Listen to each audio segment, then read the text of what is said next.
Watch this video of Wike swearing that he will never make the ex-governor of Rivers State, Peter Odili, cry. That any day him try am, say make God no allow him see anything good for this life. Any day that I will make Dr. Odili and his family to cry, God, don't allow me to grow. These people suffered blackmail, everything, because of some people like us. Sir, I want to tell you today. Before people here. I will never be alive to make you cry at your wife. I will never do it.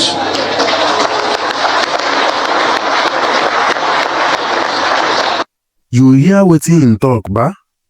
Anyways, na old video be this, but the video come dey trend online again recently, and Arise TV crew members come post the video again, just to make Wike remember wetin him been talk about Peter Odili before. Them don finally expose Wike to be that kind person wey be say other politicians no suppose dey trust.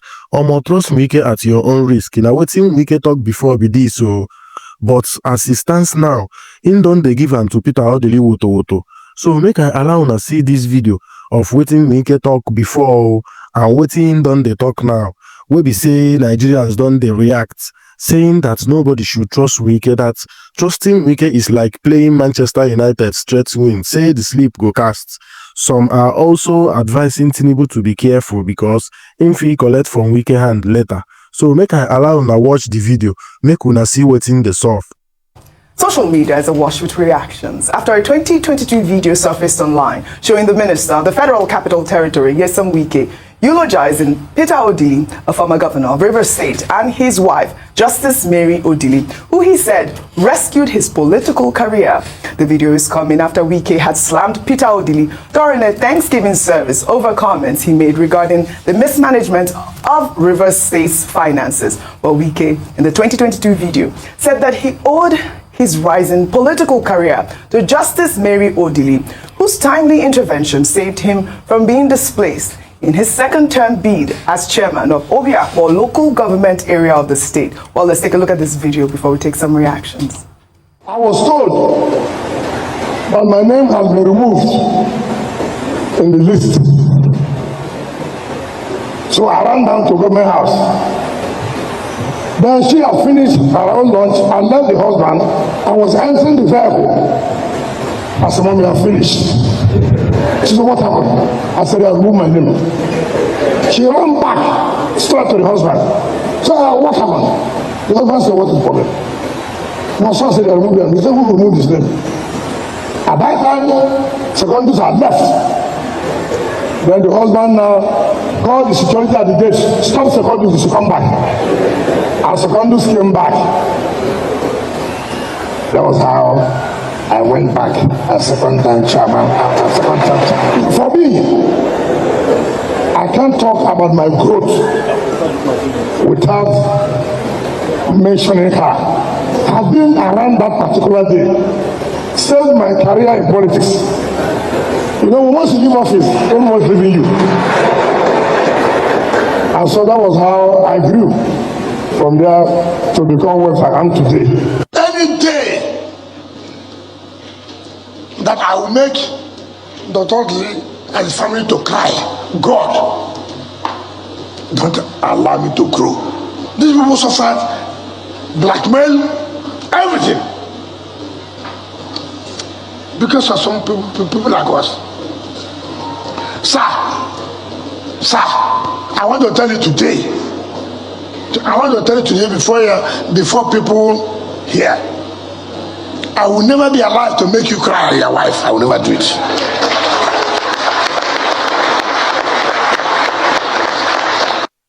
Well, all right, this video was trending. I mean, Wike actually laid a curse on himself. God should not allow me grow if I ever make you cry. That's what he said. Let me take Theo's tweet. He wrote, never ever trust some of these politicians.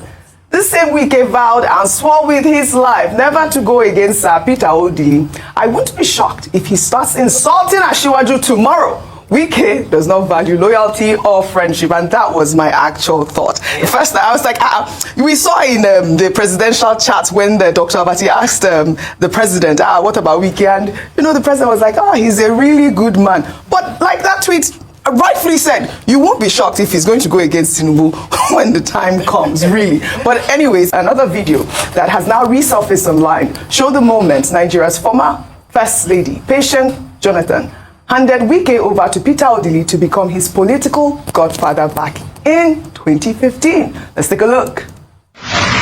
So today, I've handed you over to your people, Rivers people, and especially to our father that is here, who has mentored all of us, who has brought all of us. And we pray God Almighty to give him a life to reap the fruit of his labor. So to Wike, I hand you over to your father.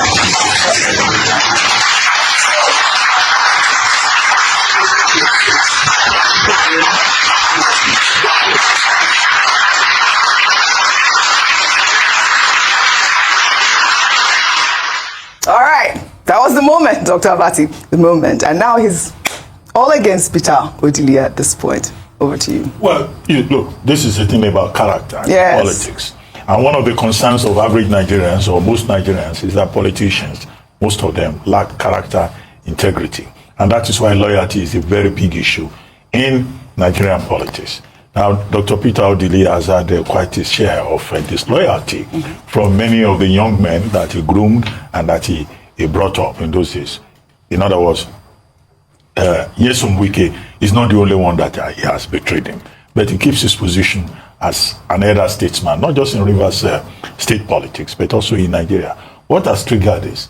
Sir Peter Odili, as is also known, supporting the governor of the state, Fubara, and then making a statement that some people have tried to turn the Rivers state into their personal estate.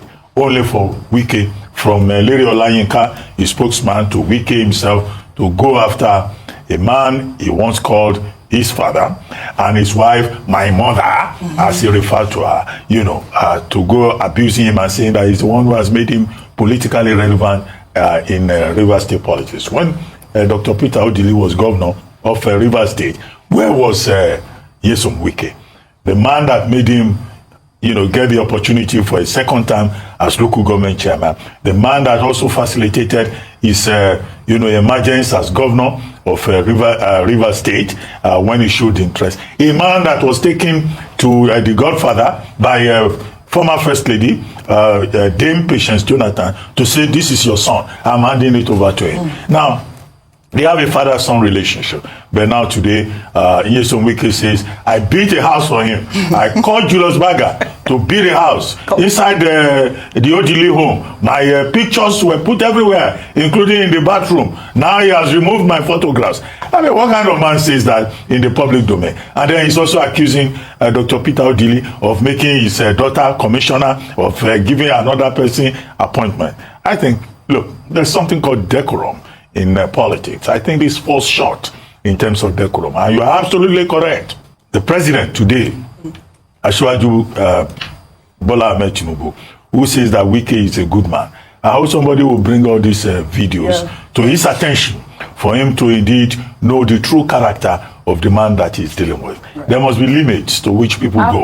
But some people apparently have no limits. They have no shame. They do not respect anybody. They get intoxicated with power. Right. But the natural reminder is that power is transient. Power is transient. At the end of the day, whatever is making people so heady will pass. Very well said. And then you'll be back to the community. Yeah. You were saying, it's politics. But I mean, is he the only politician? No. He's not the only politician. The internet never forgets. They never forgets. Look at we keep going back and forth with the Wike story. Well, all right. Well said, Dr. Abati. Well, let's highlight some positive news now. There have been mixed reactions to the announcement made by the Nigerian National Petroleum Company Limited that the 125,000 barrels per day Warri Refining and Petrochemicals Company has commenced operations. The Group Chief Executive Officer of NNPC, Mele Kyari, made the announcement on Monday when he led top government officials and the media on a tour of the refinery. I must put on record that Mr. President's onerous belief that we can get this to work, that we can get these plans to start, and giving us the charge that you must start all 3 refineries.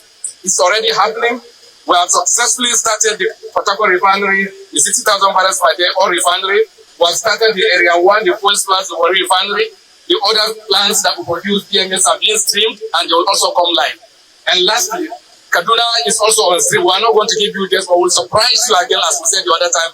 Kaduna will start. I mean, definitely positive news. The first thing I was pleasantly surprised when I saw it. But the first thing I thought was, this is a way to show that, the private sector does have some sort of impact on the public sector. Because, what has been going on since, like, these refineries that have been moribund for years, all of a sudden, the Dangote refinery is up now. Port Harcourt, now we see Warri, hopefully Kaduna, like he said. But let me take President Bola Ahmed Tinubu's tweet. And he wrote, I will just take it in part. He wrote, the restart of Warri refinery today brings joy and gladness to me and Nigerians. This will further strengthen the hope and confidence of Nigerians for a greater and better future that we promise. This development is a remarkable way to end the year, following the feat recorded earlier with the old Port Harcourt refinery. I am equally happy that NNPC Limited is implementing my directive to restore all 4 refineries to good working condition. I congratulate Mele Kyari and his team at NNPCL for working hard to restore our national pride and make Nigeria a hub for crude oil refining in Africa. Well, there will be obviously a lot of mixed reactions. I want to take the other tweet. This is from Omo. He wrote, instead of promoting propaganda regarding the production specifications of the refineries in Port Harcourt, Warri and Kaduna, NNPCL GMD Kyari and the federal government should take the time to explain to Nigerians how $2.9 billion intended for the smooth takeoff of the nation's 3 refineries was specifically spent. Meanwhile, Nigerians should also query why the Port Harcourt refinery was only blending 60,000 barrels of crude oil per day, while the 150,000 barrels per day capacity is abandoned, as well as the Warri and Kaduna refineries. But, we have to continue to question. We have to, continue posing these questions. Your real quick comment before I think it's beyond, yes, Dangote refinery definitely has a role to play when it comes to maybe inspiring the government to get the refineries working. Don't forget also President Bola Ahmed Tinubu had made it a point as well for him under his administration to get the refineries working. Yes. And also, we must also credit the media as well. Yes. We're consistently asking for the dates that was promised by the GMD of NNPCL, Mr. Mele Kyari, and when he was going to deliver. Even though, like you said, it's mixed reactions, the next few days we would tell how true in terms of the statements that they released, but it's important for them to not continue to spread propaganda so they can build the trust of Nigerians when they make statements like this. But all in all, on the surface of things, it's good news. Yes. It's a big win for Nigeria, and it would help us in saving a lot, especially Forex. Yes, I really loved President Bola Ahmed Tinubu's tweet where he said, a great way to end the year 2024. Well, kudos to the Tinubu administration. Let's head over to Ogun State now, where the state governor, Dakba Abiodun, on Monday hosted 2-time world heavyweight boxing champion Anthony Joshua and named him Ogun State Sports Ambassador. The governor also announced plans by his administration to construct a brand new boxing ring named after the champion in the state.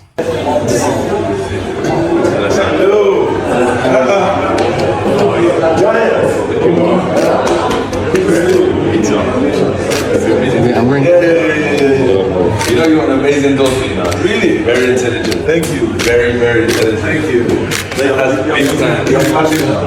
It's true, I'm speaking to you. Feel like a giant. I want to openly request that, besides the fact that today we are going to officially confirm you as our sports ambassador,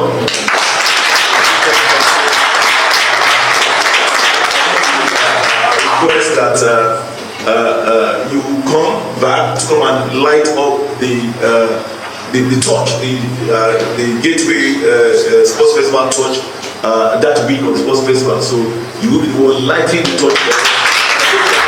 We're going to construct a brand new Anthony Joshua indoor boxing ring.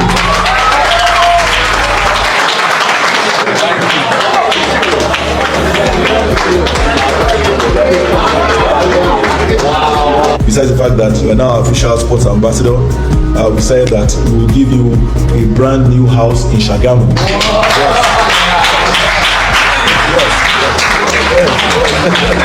Whatever it is that we can do as your state and government to support you to continue to fly, rest assured that you can take that for granted. On that note, I want to thank everyone for coming to be part of this celebration of our son. I want to thank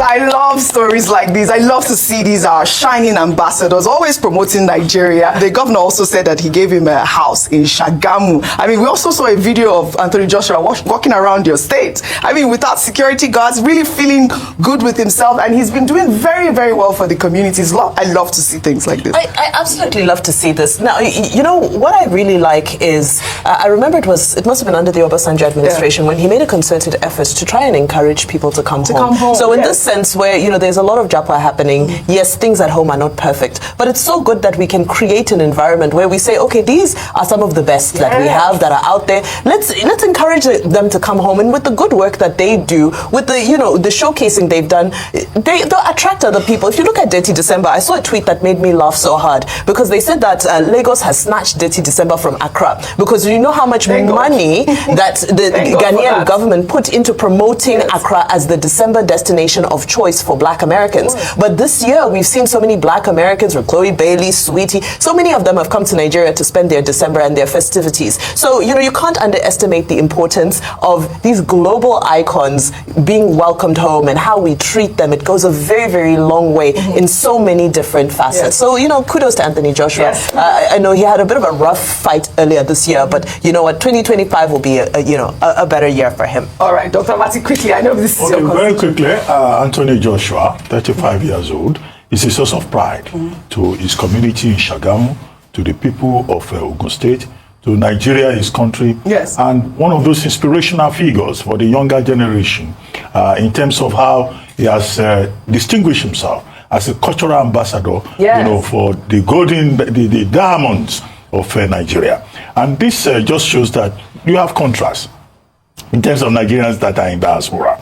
You have a Kemi Badnock, who, although she reportedly visited Nigeria earlier in the year and went to Polo Club with her children, you know, say, oh, Nigeria is some funny country. And then on the other side, you have, you know, an Anthony Joshua who connects with home. He's also British Nigerian or Nigerian British.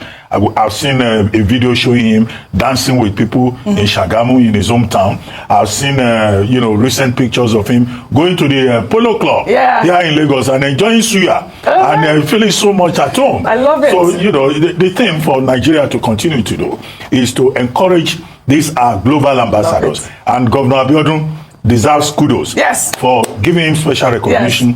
It's not just the house in Shagamu. I'm sure if Anthony Joshua wants to build an estate, he can. But the recognition by his own government in Nigeria and the fact that a boxing ring will be built in his honor to encourage a lot of other pugilists that may follow his example in Ogun State and elsewhere. I love it. Kudos to Governor Dakwa Abiodun, really. Was it the cover of The Guardian today that wrote the person of the year are Nigerians in the diaspora? Really? What would I say? Anthony Joshua, Ekabo. I do that right? Ekabo. Right. All right. I haven't enjoyed Lagos for so long. Yes, I will have to get that. And I have Yoruba. I'm doing well. So good. Again, kudos to Governor Dakwa Abiodun. Let's take another story now.